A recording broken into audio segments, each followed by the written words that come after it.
Bueno, pues vamos a aprender y lo vamos a pasar bien, las dos cosas. Porque yo creo que aprender con alegría supone no hacer esfuerzo, pasar un rato agradable y luego abrir puertas. Porque yo me he llamado como misión abrir ventanas. Es decir, abrir ventanas porque, miren, no lo digan a nadie o díganlo a todos, me da igual. Yo sé mucho de poco de muchas cosas. Es decir, mi formación es muy amplia, pero quizá no muy profunda. ¿Por qué? Porque yo prefiero indagar muchas cosas nuevas y entonces luego vuelvo sobre las antiguas, pero siempre ando con cosas nuevas. Egipto no es nuevo para mí. Egipto es un amor de toda la vida.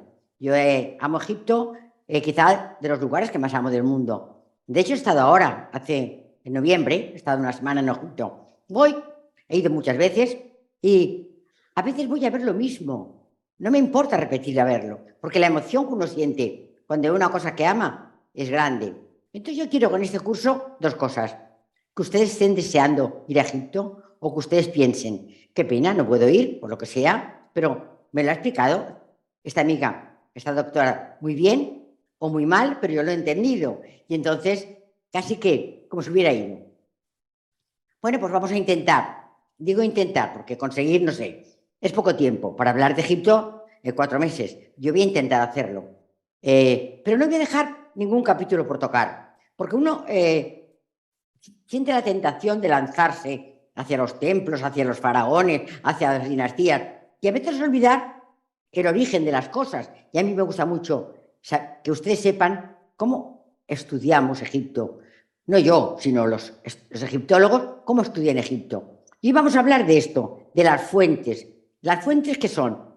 Una fuente es cualquier cosa, cualquiera. Un papel, una piedra, un trozo de cerámica, una pintura, una escultura, un edificio, una persona, cualquier cosa que nos dé información sobre un tema que vamos a indagar. Entonces, cuando uno se siente, me voy a estudiar, por ejemplo, pues yo qué sé, me voy de viaje a Soria, por ejemplo, bueno, pues voy a estudiar Soria. Entonces tiene que buscar, entrar en internet, que es maravilloso, en Google, ya, primera entrada. Y Google le va diciendo muchas cosas. Luego lo que usted dentro de lo que le dice le gusta más, pues lo señala, busca otra vez. Eso son las fuentes. ¿Estas fuentes cómo son? Ni primarias, ni secundarias, ni terciarias, porque las fuentes pueden ser primarias o no primarias. ¿Qué son fuentes primarias? Yo les voy a enseñar a ustedes hoy fuentes primarias. Son las que se encuentran por primera vez. Por ejemplo, cuando hay una pared de un templo escrita en jeroglíficos, esto es una fuente primaria. El historiador, el egiptólogo, la lee, la cuenta y la interpreta. Ya no es primaria, ya es secundaria. Que se han contaminado con la opinión de la persona que la está manejando. Entonces, claro, lo maravilloso sería poder manejar fuentes primarias. Esto es muy difícil. Los documentos, que son los que usan los historiadores, no están a la mano de todos. Pero no importa, porque yo creo que la historia, el arte, no es el objeto en sí, sino es la experiencia de ustedes y yo sumado ahí. Es decir, yo cuando hablo por ejemplo, del Museo del Cairo, hablo de Mariette. ¿Por qué? Porque es un señor que me produce mucha ternura pensar lo que hizo por nosotros, para que ahora lo sepamos. Y cuando voy al Museo del Cairo, voy siempre a visitar a Mariette, que es un egiptólogo francés que está allí enterrado. Es decir, que, bueno, pues cuando yo cuento el museo, le añado esta faceta que a lo mejor otros no la cuentan. Entonces, ¿el museo qué es? Las vivencias de todos juntos. Entonces, nosotros vamos ahora a incrementar estas fuentes. Estas fuentes de Egipto las vamos a incrementar. ¿Qué es Egipto? Egipto es un valle de un río que al revés que todos va de sur a norte. Habitualmente los ríos van de norte a sur. Este va de sur a norte. Nace en las cataratas Victoria y recorre con varias cataratas hasta llegar al delta. Es decir, que nace aquí abajo y desemboca en el delta. ¿El delta qué es? La llegada del río Nilo al Mediterráneo. Bueno, pues entonces, en tiempos ya, en el 6000 a.C., en la época de los prehistoria, puede ser o paleolítico o neolítico. El neolítico es, fíjense, el neolítico es la aparición de la agricultura, de la ganadería y del sedentarismo. Cuando el hombre se queda en un sitio, ¿y por qué se queda? Pues porque cultiva y porque cría animales. Bueno, pues esto es el paso. Cuando se inicia el Neolítico, mucha gente se queda en el Nilo. ¿Por qué? Porque en el Nilo hay vegetación. Y la gente pronto ve, las mujeres fundamentalmente, que donde hay mucha vegetación, si se coges de aquí y la pasas acá, vuelve a crecer. Esto es la agricultura. Han sembrado. Bueno, pues en el Nilo esto se dio muy pronto. Entonces, el Nilo está habitado desde el Neolítico. Cuando una zona se habita y aparece mucha gente, pues esta gente, ¿qué hace? Se organiza. Se organiza y ¿qué hace? Busca a alguien que los dirige. Aparecen sociedades ya. Poco a poco estas sociedades crean pueblos y entonces Egipto, por el Nilo, es uno de los lugares que antes se va a poblar de manera moderna. Y digo moderna porque ya no son cazadores y recolectores, son gente nómada, perdón, sedentaria, que está en un lugar, que crea animales, que tiene agricultura y que conforma familias, conforma grupos sociales y crea ciudades. Por esto vamos a encontrar muy pronto una población importante en Egipto. Podemos dividir Egipto en dos partes, lo que llamaremos el Bajo Egipto, que es la zona que está en el mar, bajo porque estamos bajo, y el Alto Egipto, que es la zona de Tebas, hoy Luxor. Este es el Alto Egipto y aquello es el Bajo Egipto. En un principio Egipto está dividido en pequeñas, como España ahora, bueno, pues la Comunidad Valenciana, la Comunidad de Madrid, los vascos, los catalanes, bueno, estos, unos quieren ser, otros no quieren ser, en Egipto todos querían ser. Se llaman las pequeñas, en pequeñas ciudades o pequeños estados. Entonces estos nomos se llamaban así, no como nosotros llamamos provincias antes y ahora le llamamos comunidades autónomas. Bueno, pues los nomos eran nuestras comunidades autónomas, estaban gobernados por nomarcas. Entonces Egipto en la época del Neolítico estaba todo ello dividido en pequeñas provincias, independientes. Siempre, siempre, siempre, recuérdenlo, un gobernante del Alto Egipto bajará con sus tropas, conquistará el Bajo Egipto y unificará. Esto pasará después del Imperio Antiguo. Primero en el origen, después del Imperio Antiguo y después del Imperio Nuevo. 2 veces va a ocurrir esto. Egipto se va a unificar. Se va a unificar, los nomos formarán un Estado. Un Estado que, como en los Estados Unidos de América, tienen una cosa, y es que todos se sienten egipcios. Los americanos, cuando las 13 colonias que conforman Estados Unidos, tienen una cosa en común, y es que todos se sienten americanos. Y como se sienten americanos, la unión es posible. Cuando empezamos que no nos sentimos, ya no es posible. Entonces en Egipto ocurrió esto. Los nomos se juntan porque un gobernador de un nomo del Alto Egipto, de la zona de Luxor, hoy Tebas, antes, unifica Egipto. Todo esto que estoy contándoles yo ahora, lo vamos a contar muchas veces, porque no se preocupen ustedes. Hoy saldrán aquí con una empanada que no se la pueden imaginar, porque voy a contar cosas, muchísimas cosas, pero yo es que no sé hablar de otra manera. Entonces yo lo como voy a repetir, y me van a ustedes al final a comprender y van a aprender. Y otra cosa, no me importa nada que me interrumpan, no me importa nada que me corrijan, no me importa nada que me griten, que no quiero que me peguen, que yo soy muy mayor, pero todo lo demás lo pueden hacer conmigo, porque yo me dejo. Es decir, que yo me equivoco y a veces digo cosas que, como hablo muy rápido y pienso muy rápido, pues a veces me confundo. Bueno, pues vamos a hablar cómo estudiamos esto. Estudiamos esto con las fuentes, que son, ya hemos dicho, objetos, escritos, piedras, libros, que nos dan información sobre algo, en este caso sobre Egipto. Vamos a hablar de las primeras fuentes, las fuentes que se llaman epigráficas. Vamos a hablar mucho rato en griego, yo no sé griego, Epigráficas son fuentes que vienen de las piedras. Piedra, gráfica, grafismos en la piedra.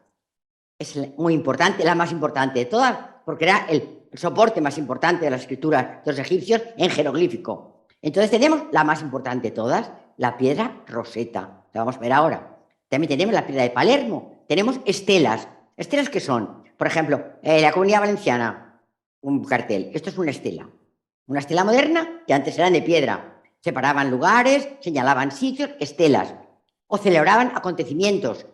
Ostracas, ¿qué son ostracas? Fíjese, ustedes han oído el ostracismo, ¿qué es? ¿Qué es el ostracismo? Apartar a uno.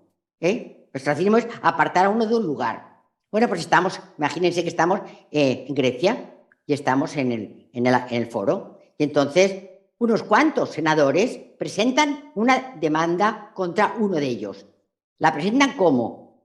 Escrita. ¿Dónde? Donde pueden. ¿Dónde lo hacen? Normalmente en trozos de cerámica que ya se han roto. Entonces ahí ponen, fulano de tal ha robado, fulano de tal ha faltado la ley.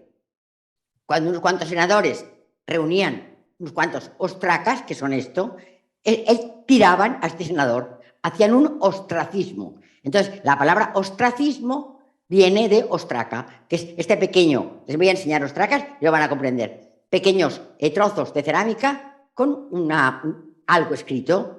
Bueno, pues los egipcios, como el papiro era muy caro, utilizaban, cuando se rompía un cacharro de cerámica, lo utilizaban. Porque fíjense ustedes, hemos hablado del Neolítico. ¿Saben ustedes lo más importante del Neolítico, lo que es?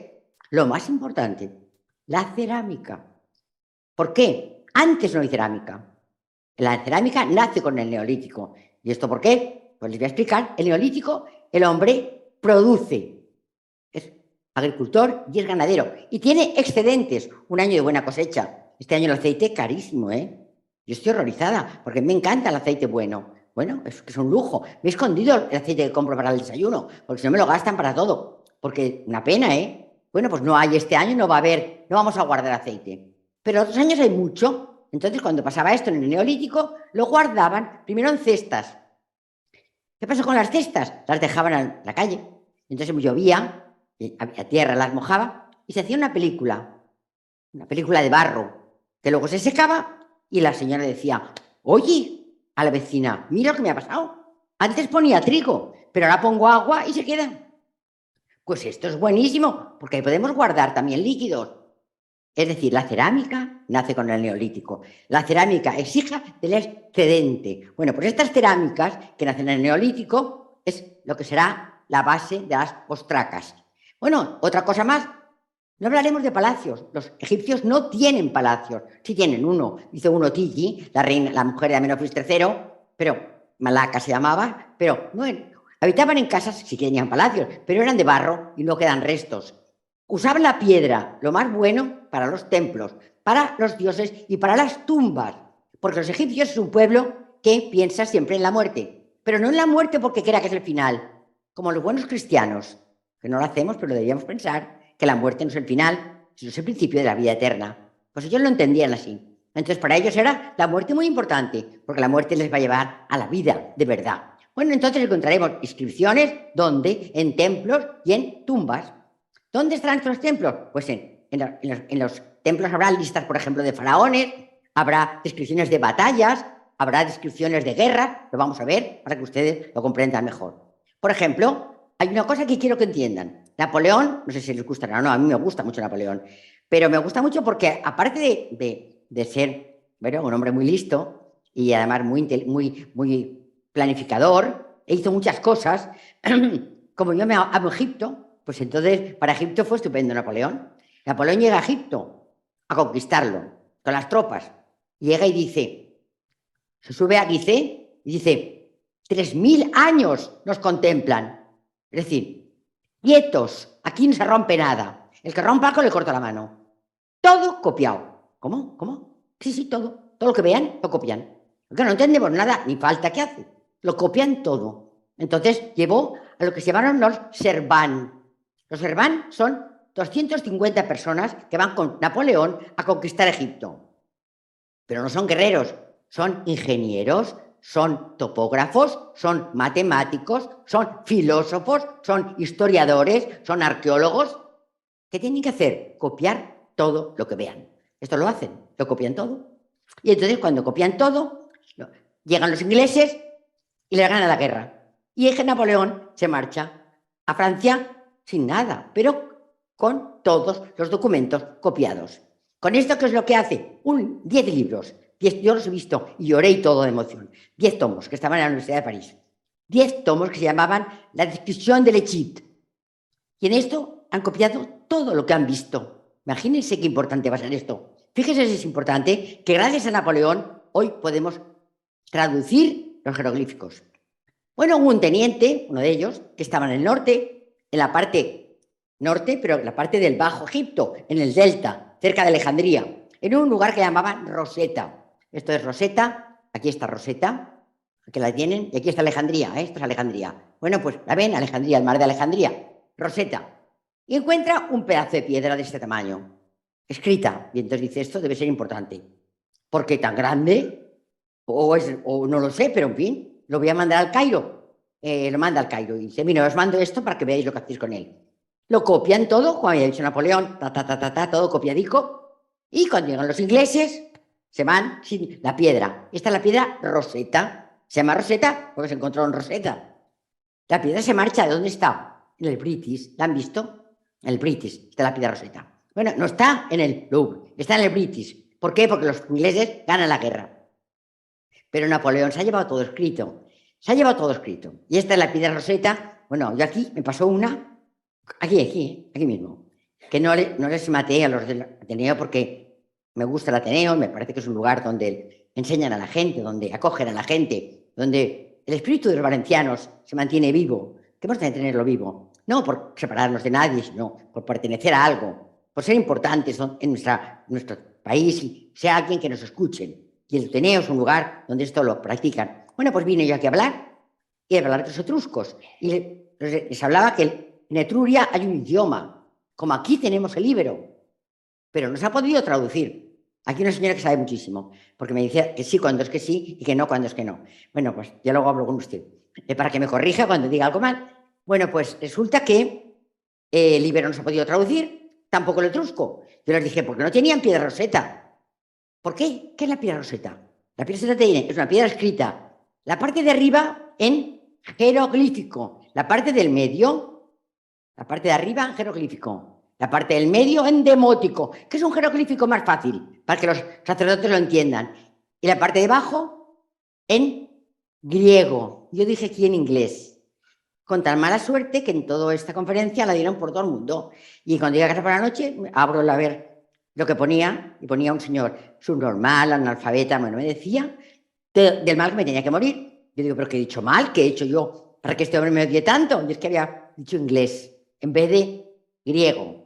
Entonces está escrita en jeroglífico, en demótico y en griego. Pero lo que es más y es más importante, porque también hay escritos así del etrusco y del idioma íbero, pero esto era una ley. Ptolomeo V. Los Ptolomeos son las últimas dinastías ya, hasta la 30. Son los reyes griegos que lleva Alejandro Magno. Bueno, pues entonces Ptolomeo V hace un edicto para librar de pago a las zonas del sur, a las zonas de Filé. ¿Por qué? Porque no llueve. Allí nada, no ha llovido nada, no hay cosecha. Entonces el rey dice, bueno, pues a que no paguen. No hay cosecha, no pueden pagar. Y entonces me dice, yo, los tres idiomas, Ptolomeo, quinto, digo, que la zona, me están escuchando lo que digo, ¿verdad? Está repitiendo lo mismo. Entonces, ¿qué pasó? Champollion, que conocía el griego, el latín, el arameo, el copto, se dio cuenta y entonces pudo comparar una palabra con la otra y así poder traducir los jeroglíficos. ¿Me comprenden? Entonces, la piedra roseta es la piedra que nos dio la posibilidad de entender el jeroglífico, no de transcribir. Transcribir es copiar, eso lo habían hecho los soldados de Napoleón, y que se habían transcrito. Nosotros hemos entendido, porque Champollion, con la transcripción que hicieron, le dieron una copia, porque la piedra no la tuvo, la piedra se fue a Inglaterra, y pudo entender. ¿Esto qué es? Esto quizás sea la fuente epigráfica más importante del Antiguo Egipto. Aquí tenemos otra, que es la piedra de Palermo. Esta es muy importante porque, fíjense, las primeras dinastías de la primera, del Imperio Antiguo, de la primera a la sexta dinastía, sobre todo las dos primeras, que se llaman tinitas, porque estaban en Tinis, estaban muy mal estudiadas, porque los egipcios creen que los faraones vienen de los dioses. Entonces, a los primeros faraón era Horus, el hijo de Osiris y de Isis, un dios. Entonces decían, ¿cómo va a ser? Y luego el segundo ya. Entonces que mezclaban un poco al principio faraones con dioses. Entonces la piedra de Palermo es muy buena porque hace una especie de apunta todos los faraones de cada momento desde los tinitas. Y además lo que hace es, fíjense, la piedra de Palermo tiene Es decir, una parte de arriba donde viene el nombre del faraón, en la parte de abajo donde cuenta las épocas que el faraón ha vivido, y la tercera, las cosas que el faraón ha hecho. Por ejemplo, ha fundado un templo, ha caminado, ha hecho una peregrinación, a guerrear no guerreaban, porque los faraones del Imperio Antiguo, que es la piedra de Palermo, muy importante para ellos, no hacían guerra, era un pueblo muy pacífico, porque fíjense ustedes, la diferencia entre, a mí me gusta mucho el mundo antiguo, de otro año de Mesopotamia. La diferencia entre Egipto y Mesopotamia no es más que, son tierras de ríos, son civilizaciones fluviales. Una es el Tigris y el Éufrates, la otra el Nilo. ¿Cuál es la diferencia? Pues fíjense, el Nilo tiene el río, las dos franjas verdes de valle que le acompañan y desierto. Desierto, por los dos, ¿verdad? Lo están viendo, lo han visto antes. Desierto. No podían llegar allí. Tenían como dos barreras, que era el desierto. En cambio, en Mesopotamia esto no le pasa. Y las invasiones en Mesopotamia van a ser muy frecuentes. En cambio, el pueblo egipcio va a ser poco invadido. Van a ser más los faraones los que salgan a buscar territorios que acuden a ellos. Tan solo será permeable por la zona del delta, que se llamó el Canal de Horus, y venían los palestinos. ¿Quién eran los palestinos? Fíjense, pues eran Abraham, era Moisés, era David.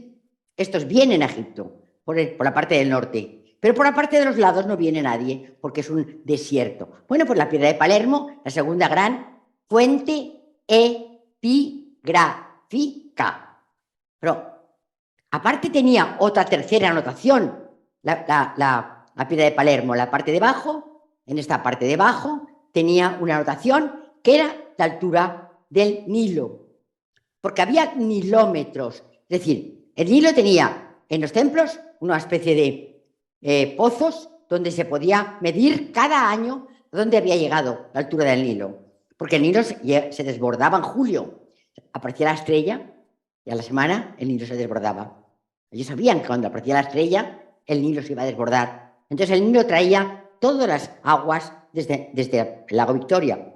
Es decir, dejaba un sedimento maravilloso. La tierra se llama Kemet.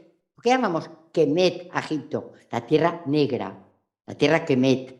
Bueno, pues Kemet inundaba todo el valle y entonces podían sembrar otra vez. Fíjense una cosa también muy importante de aquí. ¿Qué pasa? Que me cojo una cosa y a la otra, luego no sé cuándo acabaré, pero bueno, igual. Una cosa muy importante. Aprendieron muchísima geometría los egipcios. Fíjense, geometría. ¿Y por qué? Yo tengo un campo que es de aquí, aquí, aquí. Mi campo es este. Bueno, pues vale, pues mi campo. Entonces tengo un papel que dice que este es mi campo. Pero viene el río, ¡zum!, lo inunda todo. Y los límites desaparecen. Ya no sabemos dónde estaban los límites de mi campo. Entonces, ¿qué hacían? Utilizaban la geometría, porque yo sabía cuánto medía mi campo. Y entonces decían, medía tanto. Bueno, pues la base es esta. Buscaremos una superficie que sea la que tú tenías. Y me daban mi superficie, que a lo mejor no era exactamente la que tenía, pero era parecida, pero sí mi superficie. ¿Lo comprenden? Para eso había que medir, pues había que saber geometría. Grandes geómetras, los egipcios también, por el río. Fíjese el río cuántas cosas hace. Bueno, pues los kilómetros los tienen. Tenemos un registro, fíjense ustedes, de cada año a dónde llegó el Nilo, a la altura que tuvo. Entonces sabremos los años buenos, que son los que tienen una altura mediana, los años de inundaciones, son los que han tenido una altura muy alta, los años de sequías, los que han tenido una altura muy bajita. Es decir, importantísimo la piedra de Palermo, porque también nos da este dato. También, ¿dónde encontrábamos? Decíamos que en los templos. Si hay un templo bello, bello, bello en Egipto, es el templo de Abidos. El templo de Abidos, cuando uno va una semana, nos lo enseñan, porque Abidos está en el Egipto Medio, al norte de Tebas, entre Tebas y el Cairo, en esta zona que se visita poco. Es un templo que hizo Seti I, y en ella está la tumba de Osiris. La tumba no, el cenotafio. La tumba de Osiris no puede existir porque era el dios Osiris, el dios del inframundo. Bueno, pues este templo es maravilloso porque tiene dos salas hipóstilas, y en cada columna y en cada pared de la sala hipóstila está contada la vida de Seti I y de su hijo Ramsés II, pero con unas imágenes tan bellas, con una conservación tan maravillosa, que realmente vale la pena solamente ir a Egipto para ir a Abidos. Bueno, pues en Abidos encontramos una cosa que es muy importante.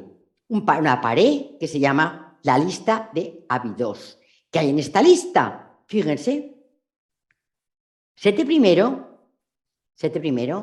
el faraón, ¿ven? Que tiene el Ureus y el Neyet, ¿qué es esto? La diosa del Bajo Egipto, la diosa pájaro y la serpiente, que la llevan en la cabeza, el Alto y el Bajo Egipto, con dos sombreros, el sombrero del Alto y el del Bajo Egipto, porque ya son faraones de las dos tierras, de todo. Kenmet, bueno, pues ahí está Set I con su hijo. ¿Cómo sabemos que es el príncipe heredero? Miren lo que lleva aquí, una trenza en el lado. Cuando vean un niño con una trenza, este es un niño que además manda mucho. Bueno, pues aquí está Seti I con su hijo Ramsés II. ¿Qué le está enseñando? Dice, mira hijo, tu árbol genealógico, desde los primer faraón de la primera dinastía, la segunda dinastía, hasta yo. Está la lista de todos los faraones. Fíjense qué importante es esto. Faltan unos pocos, los que son los de la crisis de Amarna, ya hablaremos de ella. Son los herejes. Akenatón, tampoco están Hatshepsut. Esto a mí me da mucha rabia, porque era faraona, porque era chica, es que eran muy machistas estos egipcios. Bueno, pues menos Hatshepsut y los faraones herejes, todos están en la lista. Cuando Manetón, que es un griego que en el siglo III escribe la historia de Egipto, usa esto para saber la cronología. Esto es un tesoro. Imagínense desde la primera dinastía hasta la dinastía que está en ellos, que es la dinastía Seti, es la dinastía 19, pues hasta la 19, todos los faraones de la dinastía 1 a la 19 están en la lista de faraones del templo de Abidos. Bueno, pues aquí tienen ustedes Ayet, que es la serpiente, y aquí tienen ustedes Anekbet, que es esto, que es como como al diré, me sale ¿cómo? El águila del Bajo Egipto, del Alto Egipto. ¿Lo entienden? Ahí las tienen las dos, que son los que acompañan a los faraones en su sombrero. Bueno, hay momentos estelares en la historia de Egipto. Por ejemplo, en la historia de Ramsés II va a ser un momento muy estelar. Entonces hay muchos restos epigráficos de esto, de la batalla de Cadés, que es la batalla en la cual los egipcios vencen a los hititas, que son los peores enemigos suyos que vienen por Palestina. Bueno, pues vamos a encontrar, ¿ves? Estos son los hititas y estos son los egipcios. Aquí está Cadés. Ramsés II va a vencer al rey de los hititas en la batalla de Cadés. Esto significará que ya nunca más los hititas lucharán contra Egipto. La paz, siempre buscan la paz. Bueno, pues esto está en muchísimos templos. En Abu Simbel, por ejemplo, vemos a Ramsés II sobre su caballo, que él solo, dice él, eso es mentira, que ha vencido a todos los príncipes hititas. Se ha quedado solo porque lo han abandonado. Esto viene en lo que se llama en el Pentateuco, que es una especie de historia de Ramsés II. Dicen que lo han dejado solo, que lo han abandonado y que él solo ha podido vencer. No es verdad, pero él lo pone en el templo de Abu Simbel. También en el templo de Karnak, en lo que se llama... los templos siempre van a ser, ya hablaremos de ellos, pero tienen una parte que se llaman los pilonos. Pues en los pilonos hay mucha escritura, como también la hay en las columnas. Bueno, pues en el templo de Karnak también está contada la batalla de Cadés. Es decir, Ramsés II contra los hititas. Es que todo esto que les enseño es para que ustedes vean cuando una persona estudia la batalla de Cadés, ¿a dónde tiene que ir a buscarla? A los templos donde está descrita la guerra, siempre desde el punto de vista del que la gana. Pero esto pasa siempre, pasa hasta ahora, y que esto no es nuevo. Es decir, que me comprenden, estas son fuentes para estudiar Egipto. Bueno, también lo tienen en el Rameseum. ¿Qué es el Rameseum? Miren, otra cosa que quiero que les voy a repetir como 100 o más veces de 100. En la parte por donde sale el sol, por donde, ¿eso qué es? ¿El este o el oeste? A ver. Fuerte. Mi hijo segundo, cuando yo le explicaba, mira, eso es el este. Mamá, ¿por qué lo sabes? Porque mira que está el sol allí. ¿Y por qué dices eso? El sol siempre sale por el este. Bueno, porque tú lo digas. No, hombre, no es porque yo lo diga, es que es así. El este es el lugar donde sale el sol. Y si estamos, por ejemplo, en Nueva York, el este sale el sol. Y si estamos en China, por el este sale el sol. Siempre por el este, siempre por el este. Entonces, en Egipto sale como en todos los sitios, solo por el este. Los templos de los dioses, ¿dónde estarán? En el este, por donde sale el sol. Y las tumbas, ¿dónde estarán? En el oeste, por donde se pone el sol. La tumba es el final del camino. Entonces, pero hay unos templos que están en el oeste. ¿Cuáles son estos? Los templos de los faraones.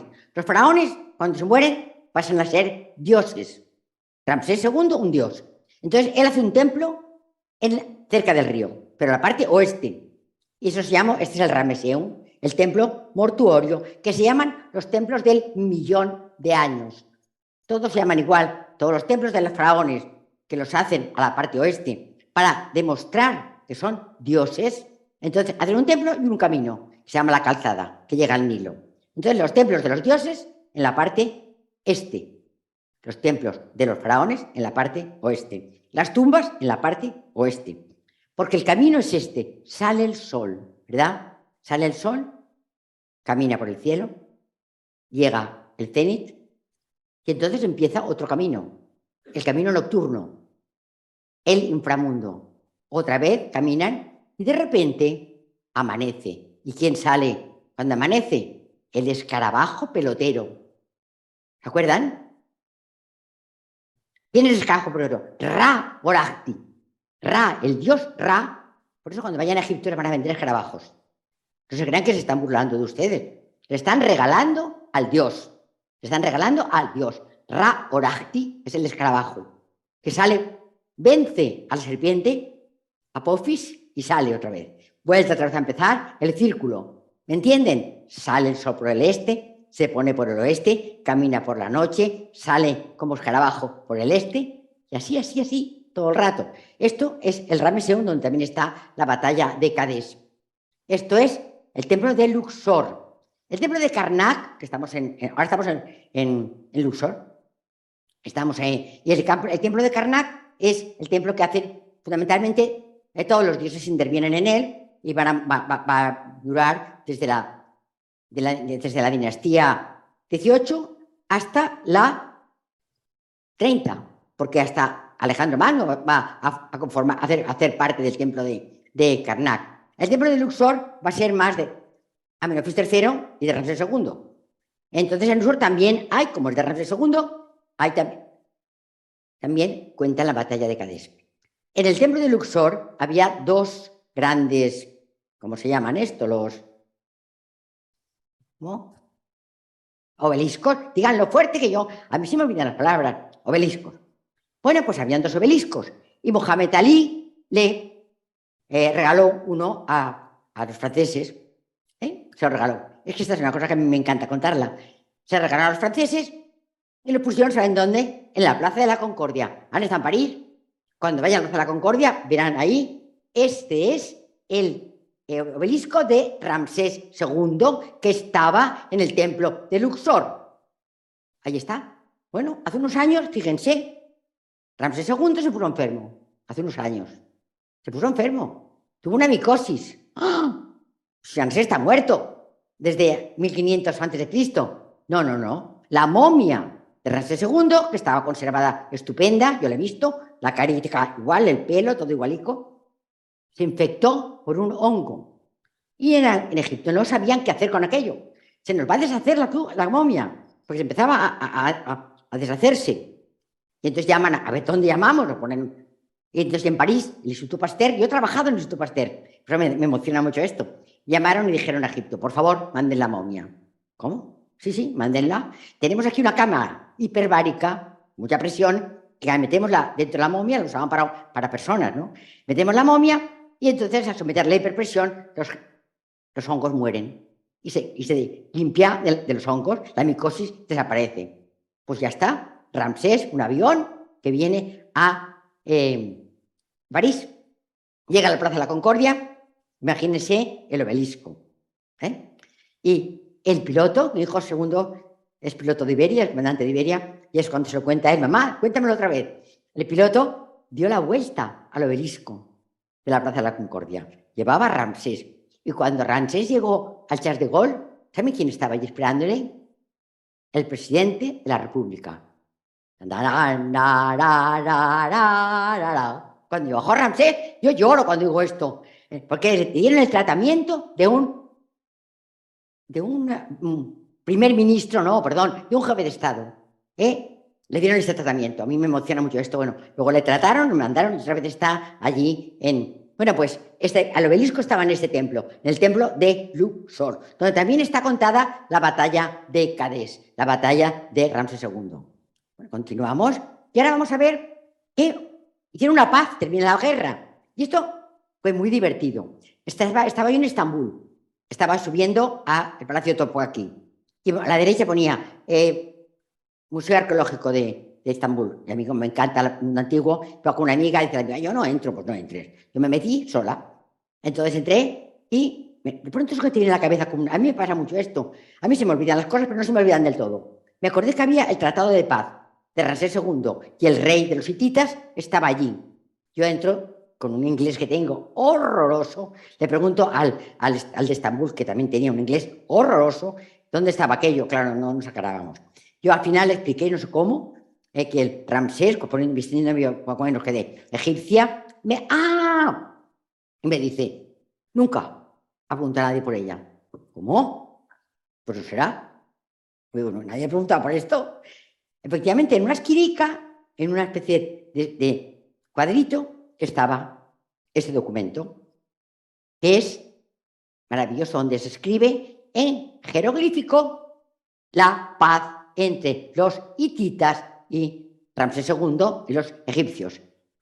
El hombre dijo, y esto es muy importante, y entonces se lo expliqué ya, me entendió, y me dijo, espera un momento, lo voy a poner para que la gente, me lo voy a aprender yo, para cuando vengan a enseñarlo. Digo, hágalo. Bueno, ya no sé cómo quedó, porque yo no he vuelto ya, pero aparte luego, este es otro. No solo Ramsés II y el rey hitita firman la paz, las mujeres también. La mujer del rey hitita y Nefertari, qué bella es Nefertari. En la tumba de Nefertari es una de las cosas más bellas que hay en el mundo. Pues que era la esposa de Ramsés II, también se han puesto de acuerdo en fomentar la paz. Y eso está en Ankara. Este documento de la firma de la paz. Bueno, a mí sí me encanta perseguir cosas de estas raras, pero aquí ustedes ven cómo se aprende la historia. La historia está en estos lugares, que yo he copiado a los demás, pero los arqueólogos han mirado estos sitios. ¿Esto qué es? Ya Ramsés III, el templo de Medinet Abu, eso está en Luxor. El pilono, esto es el pilono, todo el pilono está contando la batalla de Ramsés III, un segundo ya, tercero, contra los pueblos del mar. Hay una invasión de pueblos de fenicios, de pueblos del mar que llegan a las tierras egipcias y Ramsés II se ve en la obligación de luchar contra ellos. Y ahí está descrito. Miren, por ejemplo, cómo describen, es que son muy graciosos describiendo. Miren, por ejemplo, el Ramsés, con una especie de bolsa, tiene a todos los prisioneros, que si los ven, tienen una cara así, como un poco distinta a ellos, para que sepan que esos no son egipcios. Y los cogen un saco, y el Ramsés, también en Medinet Abu, está la batalla contra los pueblos del mar. Bueno, otra lista que tenemos también, esta la tenemos en el templo de Edfu. Otra vez, una lista de todos los faraones, para que Manetón, el egiptólogo que escribió la primera historia de Egipto, se va a basar en todos estos datos. Manetón no tenía nada escrito, tuvo que ir caminando por Egipto y recopilando todas estas fuentes maravillosas. También hay estelas. ¡Ay, esta mi prima! Esto es la estela del primer rey conocido, Narmer, de la dinastía segunda dinastía tinita. El dios Narmer, ¿quién fue? El unificador. Él estaba en el Alto Egipto, estaba en Tinis, al lado de Tebas. Entonces dijo, las tierras estas, tantos nomarcas, nada, no. Voy a juntarlo. Cogió y desde el Alto Egipto, desde el sur, bajó al norte y unificó Egipto. El primer unificador se llama, a ver, díganlo conmigo, Narmer. ¿Cómo se llama? Y esto es la estela donde cuenta cómo lo hizo. Vamos a ver cómo lo hizo. Aquí tenemos la primera parte de la estela. Aquí es Narmer con la corona del Alto Egipto está matando a los, matando o sometiendo a los nomarcas de todo Egipto. Este es Horus, el dios Horus, que está abriendo la boca y contando los muertos. Cada uno es una escuadra, 6 escuadras de muertos. Aquí abajo están huyendo del rey Narmer, que mire quién lleva detrás. Él porta sandalias, llevan las sandalias en la mano, ¿lo ven? Sandalias, lleva aquí, y este es el rey. Y arriba pone, esta es Hathor, la esposa de Horus, y en medio, en jeroglífico, el nombre de Narmer. Pero en la otra parte también tienen el nombre de Narmer, pero aquí ya ha vencido. ¿Le ven cómo desfilan las tropas con los estandartes? Él con él porta sandalias detrás. ¿Y aquí quién son? Los muertos, con la cabeza entre las piernas. ¿Lo ven? Y bajo el Alto y el Bajo Egipto, que se van a unir. La primera unión en la segunda dinastía del Alto y el Bajo Egipto. La creación de la tierra de Kemet, la creación de Egipto. Y bajo aparece un toro que destruye una ciudad. ¿Quién es el toro? El faraón.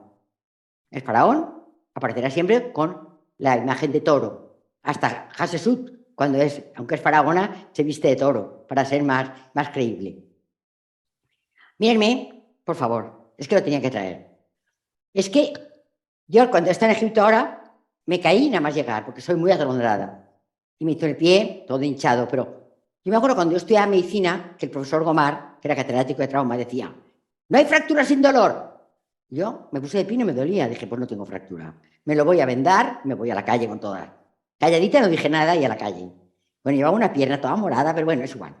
El día que estábamos en el Cairo le dije al guía, esto de enfrente que veo es el museo. Y me dijo, no, es un trola, sí que era, yo no sabía qué era. Entonces dije al día siguiente, bueno, me da igual lo que haya dicho. Me levanté pronto, desayuné sola, crucé el Nilo.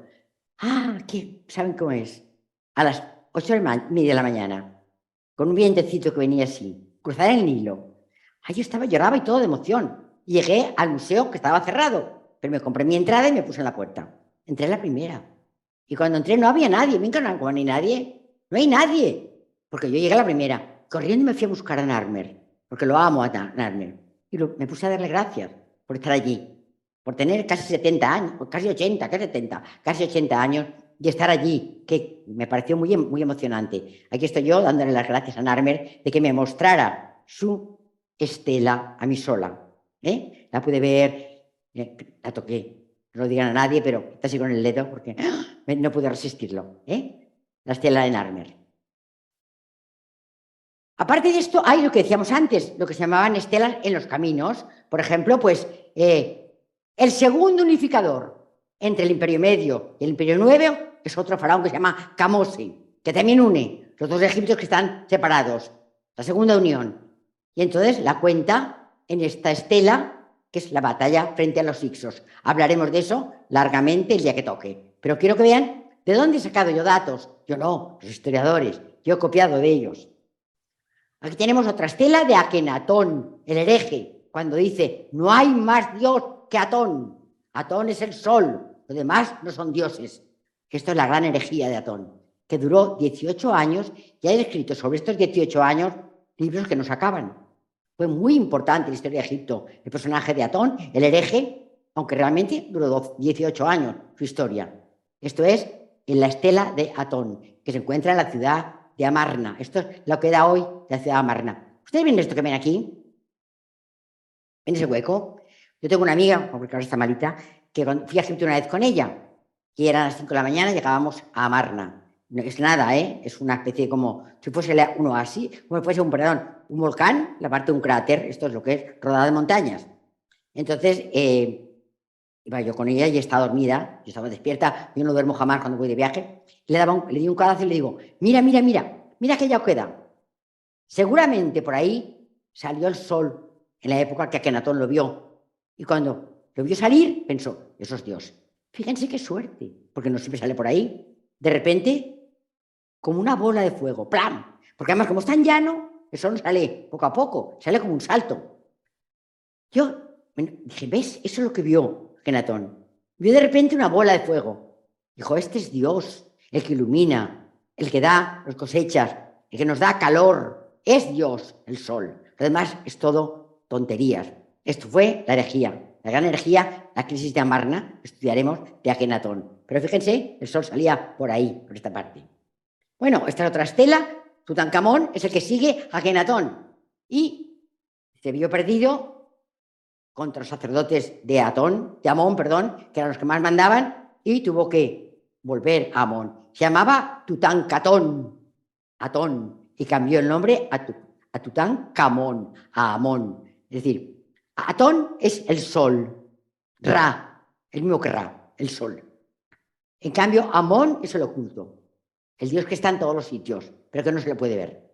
Y este era el dios de los sacerdotes, el que ha sido durante toda la historia de Egipto el dios de Tebas, el dios de los sacerdotes. Bueno, pues continuamos. Decíamos que, bueno, esto es una cosa que me pasó a mí aquí. Iba por la calle un día y paso por la puerta de Ateneo y de repente veo, profesor Galán va a hablar sobre la tumba de Yehuti. Y no sabía ni quién era Galán, ni por supuesto quién era Yehuti. Tenía ni idea. Me gustaba Egipto ya, pero no tenía ni idea. Pensé, bueno, voy a entrar a ver qué dice este hombre. Me senté por ahí, como están ustedes. Yo soy el profesor Galán, no soy, ojalá. A mí me encanta el profesor Galán. Es el jefe del CIS de Egipto, un gran egiptólogo, que estaba investigando sobre la tumba de Yehuti. Yehuti, esta es la tumba de Yehuti, que era un tesorero de la reina Hatshepsut. ¿Qué es lo que encontró que a mí me encanta de la tumba de Yehuti? Esta es, bueno, encontró, por ejemplo, esto era como una especie de cuaderno de los chicos, estaban aprendiendo a dibujar, y esto es uno de los cuadernos de piedra de los muchachos que estaban aprendiendo. Este es Galán, el egiptólogo que hablaba aquí, en este lugar, que a mí me descubrió quién era Yehuti. ¿Qué nos contaba? Fíjense, esto nos contaba. Es decir, el libro de los muertos, hablaremos de él, es en el Imperio Nuevo, como si dijéramos, como cuando ustedes preparáramos, durante toda la vida, una historia sagrada de nuestra vida, pues he sido buena chica, he regalado tal cosa a un pobre, he repartido con mis hermanos con generosidad mi herencia, he ahorrado para que mis hijos tengan una vida más tranquila, a la chica que está en mi casa le he dado de alta de seguridad social y le pago lo que dice la ley, no le hago trampas. Todo esto me lo apunto, ¿para qué? Para cuando me muera y llegue y me espera San Miguel. A ver, Luisa, ¿qué has hecho? Yo cojo mi cuaderno y le digo, ahí lo tienes. ¡Oh! ¿Eso has hecho? ¿Qué has hecho malo? No me acuerdo. ¿Cómo que no te acuerdas? No, se me ha olvidado. Bueno, pues esto hacían los egipcios. Escribían lo que tenían bueno, lo malo no lo ponían. Y entonces cuando se morían, entre las piernas, esto en el Imperio Nuevo, ponían el libro de los muertos. Entonces, el libro de los muertos nunca se escribía en las tumbas, porque estaba entre las piernas del difunto. Pero Yehuti pensó, mira que se pierde el libro y no lo ven, porque en vez de ser San Miguel, era la diosa Maat, la que lleva la pluma, la diosa de la justicia, es la que controla la balanza de qué pesa más, si el corazón o la pluma mía. Entonces, a ver si llego y Maat, en el libro no lo encuentran, no se lo enseñan y a mí me la cargo. Bueno, pues mira, oye, en vez de poner dibujitos en la pared, escribir en la tumba, en las 4 paredes, todo mi libro de los muertos. Y es la única tumba que hay conocida donde el libro de los muertos está escrito. ¿Y quién está ahí? Una diosa, la diosa Nut. La diosa Nut, ¿saben lo que es? El cielo. Y la diosa Heb y el dios Heb, la tierra. Nut y Heb serán los padres de Isis, Osiris, Set y Neftis. Los 4. No lo aprendan hoy. Pero la diosa Nut y la diosa Heb y el dios Heb. Heb, geología, tierra. Heb, se llama Heb, con B terminado. Pero el G es de geología, es de tierra. Nut, el cielo, de las nubes. Nubes, cielo, G, tierra.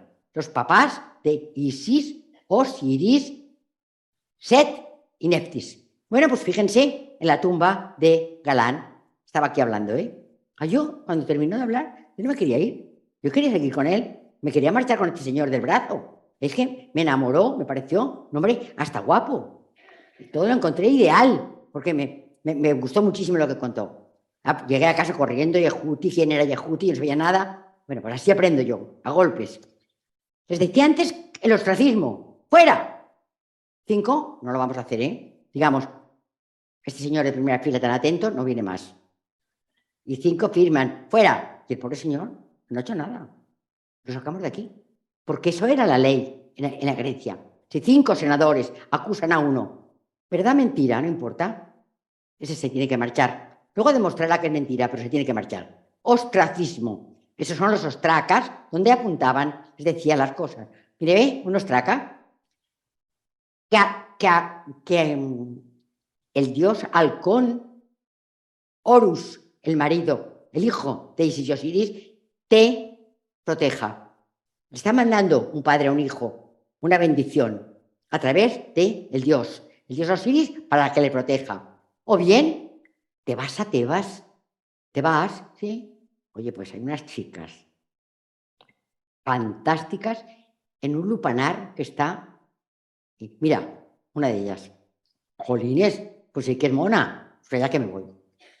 Esto es una propaganda de un lugar de dicha, digamos, yo creo que sí. Yo creo que, como decía mi madre, te explicaste el piu, este señor ni se entera.